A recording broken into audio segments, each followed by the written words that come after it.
گنبد خضرا وہ گنبد ہے جو پوری دنیا کے مسلمانوں کے دلوں میں بستا ہے۔ کوئی مسلمان ایسا نہیں جس کے دل میں گنبد خضرا کی زیارت کی خواہش یا انگڑائی نہ لیتی ہو۔ ناظرین، گنبد کی زیارت تو ہر خاص و عام کر ہی لیتا ہے، لیکن گنبد کے اندر موجود قبروں کی زیارت کی تمنا نہ تو کسی خاص کی پوری ہو سکتی ہے اور نہ ہی کسی عام انسان کی۔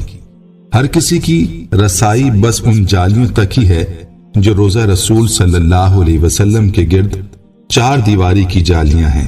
جہاں تک بات ہے گنبد خضرا کے اندر کے مناظر کی، تو آپ صلی اللہ علیہ وسلم کے روضہ مبارک کی تو یاد رہے کہ سوشل میڈیا پر ایسی مختلف تصاویر وقتاً فوقتاً گردش میں رہتی ہیں جن کے بارے میں یہ دعویٰ کیا جاتا ہے کہ یہ تصاویر روضہ رسول یا مقبرہ رسول صلی اللہ علیہ وسلم کی ہیں۔ لیکن کیا ان تصاویر میں کوئی حقیقت ہے؟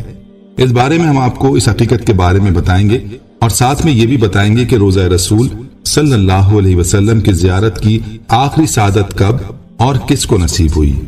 اس بارے میں جاننے کے لیے آپ سے درخواست ہے کہ ہماری آج کی ویڈیو کو آخر تک ضرور دیکھیے گا، اور اگر آپ نے ہمارے چینل کو سبسکرائب نہیں کیا تو ابھی آپ اسے سبسکرائب کریں اور ساتھ ہی لگے بیل کے بٹن کو بھی کلک کرنا نہ بھولیں تاکہ آپ کو ہماری آئندہ اپلوڈ ہونے والی ویڈیوز کا نوٹیفیکیشن ملتا رہے۔ ناظرین، یہ بات ہر کوئی جانتا ہے کہ حضور صلی اللہ علیہ وسلم کا وصال ام المومنین حضرت عائشہ رضی اللہ تعالی عنہا کے حجرہ مبارک میں ہوا تھا، اور وہیں آپ صلی اللہ علیہ وسلم کی تدفین ہوئی۔ اس کے بعد پھر حضرت ابو بکر اور حضرت عمر رضی اللہ تعالی عنہم بھی وہاں مدفون ہوئے۔ اسی طرح روضہ شریف کے اندر اس وقت 3 قبریں ہیں۔ اس طرح کوئی بھی ایسی تصویر جس میں صرف ایک قبر ہو وہ کسی صورت رسول اللہ صلی اللہ علیہ وسلم کے مرقد کی نہیں ہو سکتی، اور ویسے بھی آپ صلی اللہ علیہ وسلم کی قبر مبارک کی کوئی تصویر دنیا میں موجود نہیں ہے، اس لیے کہ گزشتہ 5.5 صدیوں میں کوئی شخص آپ صلی اللہ علیہ وسلم کی قبر مبارک تک نہیں جا سکا ہے۔ یاد رہے کہ کچھ عرصہ قبل سعودی حکومت نے باضابطہ طور پر روضہ رسول صلی اللہ علیہ وسلم کے بارے میں تفصیل سے بتایا اور اندرونی ہال کی تصاویر بھی شیئر کی ہیں، جن سے سب خرافات اور بناوٹی باتوں کا قلع کما ہوتا ہے۔ اور یاد رہے کہ اندرونی ہال کی تصاویر میں صرف وہ غلاف ہی دیکھا جا سکتا ہے جو مقبرہ رسول صلی اللہ علیہ وسلم کے گرد بنی دیواروں کے باہر موجود ہیں۔ رہی بات مقبرہ رسول صلی اللہ علیہ وسلم کی، تو پہلے بھی عرض کیا جا چکا ہے کہ مقبرہ رسول صلی اللہ علیہ وسلم کی کوئی تصویر دنیا میں موجود نہیں ہے۔ دوستو، آپ کو روضہ رسول صلی اللہ علیہ وسلم کی مختصر تفصیل بتاتے ہیں۔ کہتے ہیں کہ وہ حجرہ شریف جس میں آپ صلی اللہ علیہ وسلم، آپ کے 2 اصحاب کی قبریں ہیں، اور ان کے گرد ایک 4 دیواری ہے۔ اس 4 دیواری سے متصل ایک اور دیوار ہے جو 5 دیواروں پر مشتمل ہے۔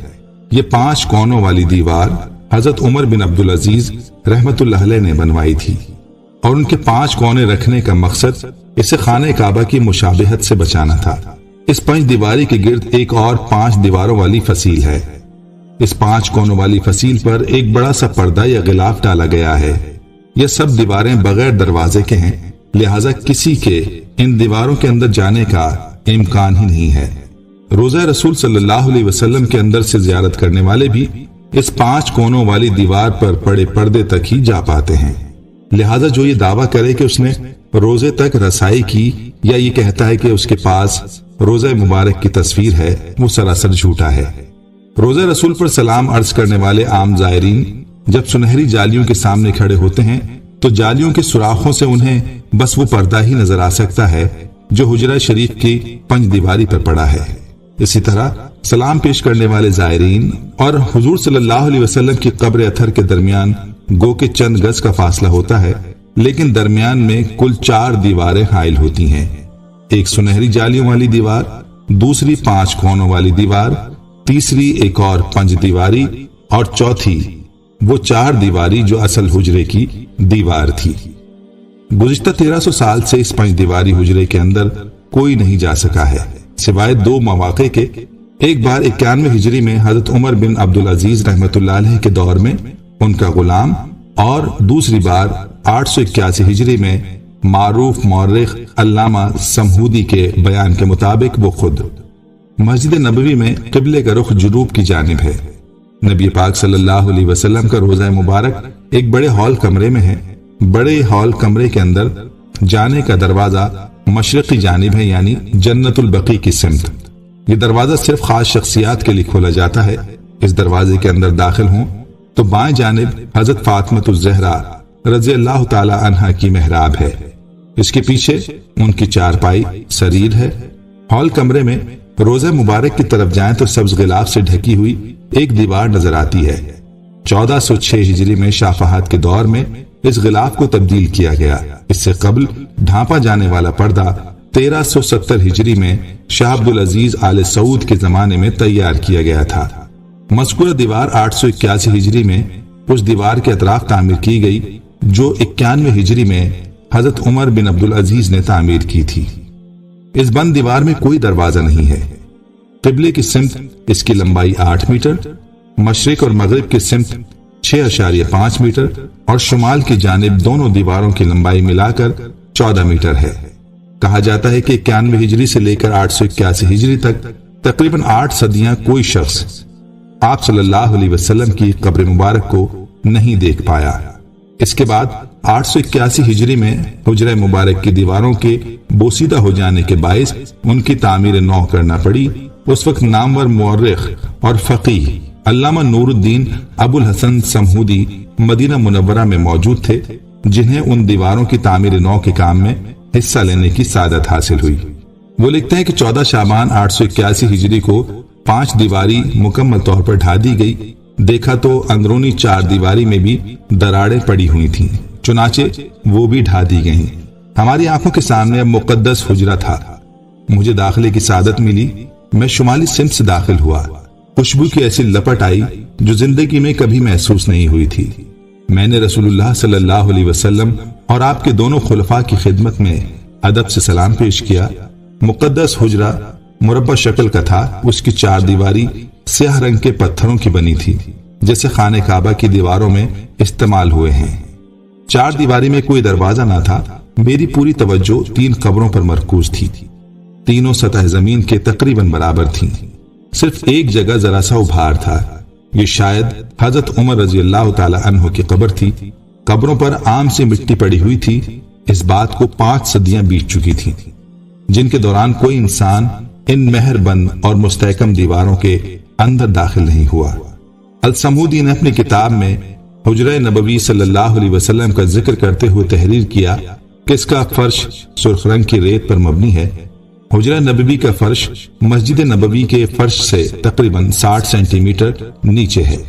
اس دوران حجرے پر موجود چھت کو ختم کر کے اس کی جگہ ٹیک کی لکڑی کی چھت نصب کی گئی، جو دیکھنے میں حجرے پر لگی مربع جالیوں کی طرح ہے۔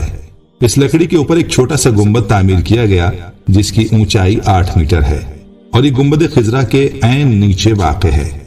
یہ سب معلومات معروف کتاب وفاء الوفا باخبار دار المصطفیٰ صلی اللہ علیہ وسلم کے مؤلف السمہودی نے اپنی مشہور تصنیف میں درج کی ہیں۔ اس کتاب میں مدینہ منورہ کی تاریخ سے متعلق تمام معلومات جمع کی گئی ہیں۔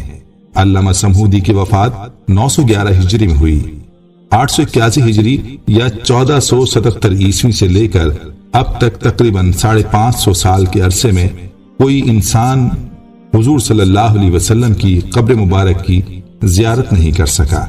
لہٰذا ہمیں مختلف ذرائع سے ملنے والی جھوٹی خبروں اور تصاویر پر یقین نہیں کرنا چاہیے۔ اللہ سے دعا ہے کہ اللہ ہم سب کو روضہ رسول صلی اللہ علیہ وسلم کی زیارت نصیب فرمائے، آمین۔ ناظرین، ہم امید کرتے ہیں کہ آپ کو ہماری آج کی یہ ویڈیو ضرور پسند آئی ہوگی۔ اگر آپ کو ہماری آج کی یہ ویڈیو پسند آئی ہے تو آپ سے گزارش کرتے ہیں کہ آپ ہمارے چینل معلومات ٹیوب کو ضرور سبسکرائب کر لیں اور ساتھ ہی لگے بیل کے بٹن کو بھی پریس کر لیں تاکہ آپ کے پاس ہماری آنے والی مزید معلوماتی ویڈیوز کا نوٹیفیکیشن بر وقت ملتا رہے۔ سبسکرائب کے ساتھ ساتھ ہماری ویڈیوز کو بھی لائک کریں اور اپنی قیمتی رائے کا اظہار کمنٹس میں ضرور کریں۔ محترم سامعین، ہم یہ واقعات اور معلومات آپ تک پہنچانے میں بہت ہی احتیاط سے کام لیتے ہیں۔ اس کے تصدیق شدہ ہونے پر پوری توجہ دی جاتی ہے۔ اگر کسی جگہ آپ کو شریعت یا حقیقت کے خلاف محسوس ہو تو فوراً ہمیں کمنٹس کے ذریعے آگاہ کریں۔ اگر ہمارے کام میں کچھ اچھا لگے تو تب بھی آپ ہمیں ضرور آگاہ کریں۔ ہمیں کمنٹس کریں تاکہ ہماری ٹیم کی داد رسی ہو۔ ناظرین ہمارے چینل کو اسی طرح سے دیکھتے رہیے، ہم پھر حاضر ہوں گے ایک نئے ٹاپک کے ساتھ۔ اللہ تعالیٰ آپ کا اور ہمارا حامی و ناصر ہو، آمین۔